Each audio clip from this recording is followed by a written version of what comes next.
नमस्कार।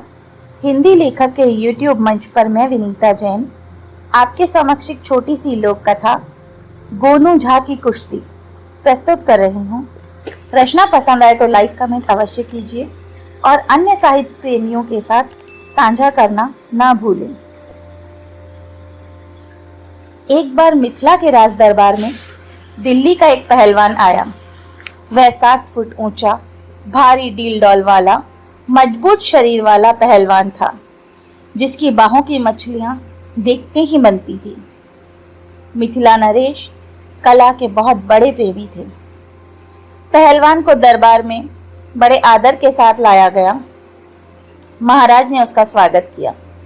मिथिला नरेश पहलवान गर्वीली आवाज में बोला, मैं दिल्ली से आया हूं और मेरा नाम ज्वाला सिंह है।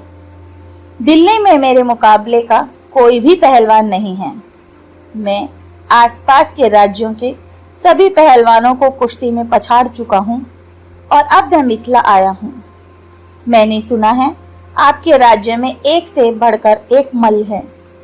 तनिक मैं भी तो देखूं कि मुझे कोई टक्कर दे सकता है या नहीं। मल्ल ज्वाला सिंह, हमें यह जानकर तो खुशी हुई कि तुम्हें अपनी शक्ति का घमंड है। तुम यह क्यों भूल जाते हो कि संसार में हर कला का एक से बड़ा एक मर्मज्ञ पाया जाता है। मिथिला नरेश ने कहा, महाराज, द्वंद्व कला में मुझे आज तक कोई ऐसा नहीं मिला जो मुझे पराजित कर सके। ज्वाला सिंह बोला, अवश्य ऐसी ही बात होगी, पर इसका अर्थ यह तो नहीं कि तुम कभी भी पराजित नहीं हो सकते। मुझे तो यही लगता है। फिर ठीक है, कल प्रातः अखाड़े में तुम्हारी भुजाओं की शक्ति और पैंतरों का आकलन होगा, मिथिला नरेश ने कहा। और अगले दिन अखाड़े में ज्वाला सिंह गरज रहा था। मिथिला के कई मल्ल उस द्वंद्व युद्ध को तैयार थे। राजा के आते ही पहली कुश्ती शुरू हो गई। ज्वाला सिंह वास्तव में गजब का पहलवान था। उसने क्षण भर में प्रतिद्वंदी को चित्त कर दिया और उसके बाद तो मिथिला के 4 और पहलवान उसके सामने घुटने टेक चुके थे। अब मिथिला का सम्मान खतरे में था। राजा चिंतित थे। उसे दिन ज्वाला सिंह को राजा की आज्ञा से शाही मेहमान बनाकर भांति भांति का भोजन कराया गया। दूसरे दिन तो और भी गजब हुआ। मिथिला का कोई भी मल्ल ज्वाला सिंह से भिड़ने को तैयार ही नहीं था। अब महाराज समझ गए कि मिथिला का सम्मान कोई नहीं बचा सकेगा। उनके चेहरे पे उदासी छा गई। वह सब दरबारियों की तरफ देखने लगे। क्या मिथिला में कोई ऐसा मल्ल नहीं जो ज्वाला सिंह के दर्प को चूर चूर कर सके? क्या हमने अपने मल्लों को व्यर्थ ही घी दूध आदि खिलाया है? इस प्रकार तो मिथिला का सम्मान नहीं बचेगा। दरबार में गोनू झा भी थे। उन्हें महाराज की उदासी देखकर अच्छा नहीं लगा। अब उन्हें कुछ सोचना होगा। महाराज, मैं ज्वाला सिंह से मल्ल युद्ध करूंगा, गोनू झा गरज कर बोले। यद्यपि यह मेरा क्षेत्र नहीं है, क्योंकि मैं बचपन में कुश्ती लड़ता था तो मुझ पर कोई जिन सवार हो जाता था। प्रतिद्वंदी के हाथ पैर टूट जाते थे। तब घर वालों ने मुझे कुश्ती लड़ने से रोक दिया। फिर बहुत दिनों बाद एक ज्योतिषी ने मुझे बताया कि मेरे हाथों में मान हत्या की रेखा है, जो कभी लड़ते भिड़ते मेरे हाथों होगी। इसीलिए मैं द्वंद्व नहीं करता, पर आज बात मिथिला के सम्मान की है तो मैं अवश्य लड़ूंगा।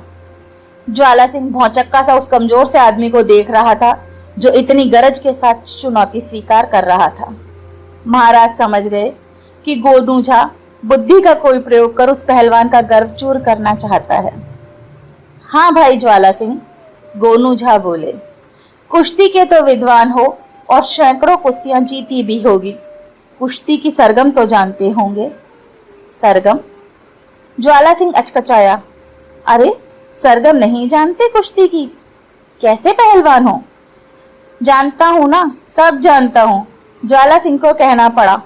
भरे दरबार में वह कैसे कह देता कि वह मल्ल होकर भी कुश्ती की सरगम नहीं जानता। होती होगी कोई ऐसी चीज, उसे क्या उठा कर दे मारेगा। तो फिर कल हमारी कुश्ती पंचम स्वर, द्रुत लय और पटक ताल से होगी। साथ ही काल भैरव राग में होगी, गोनू झा बोले। ज्वाला सिंह ने सहमति में सर तो हिला दिया, पर दिल लरज उठा। उसने आज तक उस तरीके से कुश्ती ना लड़ी थी जिस तरीके से उसका प्रतिद्वंदी बता रहा था। वह तो एक भी न जानता था। ज्वाला सिंह इसी उद्भेड़ बुन में था। रात्रि का भोजन करने के बाद आराम कर रहा था।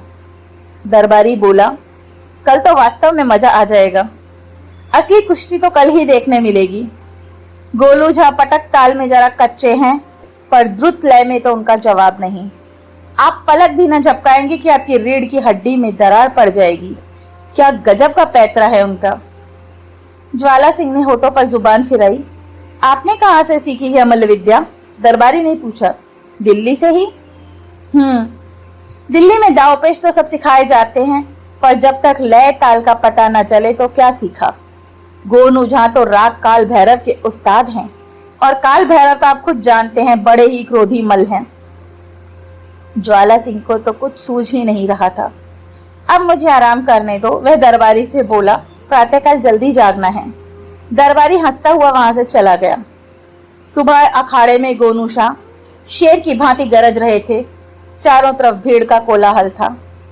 मिथिला नरेश अपनी गद्दी पर बैठे थे, पर दिल्ली के पहलवान ज्वाला सिंह का कहीं अता पता नहीं था। सारे मिथिला में खोजने पर भी वह नहीं मिला। महाराज समझ गए गोनू झा को विजेता घोषित कर दिया गया और ढेरों पुरस्कारों से नवाजा गया। महाराज के पूछने पर गोनू झा ने हंसते हुए बताया कि उन्होंने ज्वाला सिंह को सुर लय ताल की उलझन में तो डाल ही दिया था। रात को एक विश्वस्त दरबारी द्वारा उसे इतना भयभीत कर दिया गया कि उसने भाग जाने में ही भलाई समझी। महाराज प्रसन्न हुए। मिथिला का सम्मान जो बच गया था।